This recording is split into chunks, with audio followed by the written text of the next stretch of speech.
আমি কি করলাম? আমার সেমিস্টার পরীক্ষার টাকা আমার আব্বু কত কষ্ট করে গুছাইছিল, কেন এত লোভ করতে গেলাম?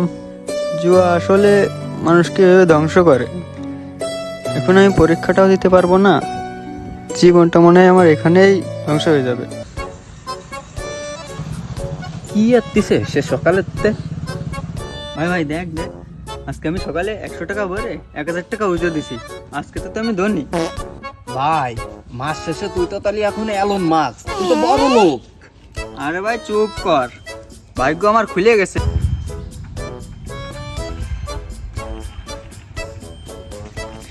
আজকে তো বই দিয়ে গেছে, খাবো আজকে পার্টি হবে আজকে। এ রানা চল, আজকে পার্টি হবে আজকে। যাবো যাবো, চল চল চল। ভাই এখন তোমার ভালোই টাকা দিচ্ছে, সকালে 1000 টাকা দিলো, এখন 1500 টাকা দিচ্ছে। ভাবতেছি কি আমার সেমিস্টারে 10,000 টাকা আছে, তোমার দি যদি 10,000 হয় তাহলে ভালো হবে না। নাইট পার্টি দিবানি ভাই, নাইট পার্টি, ফুল পার্টি ভাই। ভাই যা করিস বুঝে শুনে করিস, পরে যেন পস্তাস না, আর আমারও যেন কিছু করিস।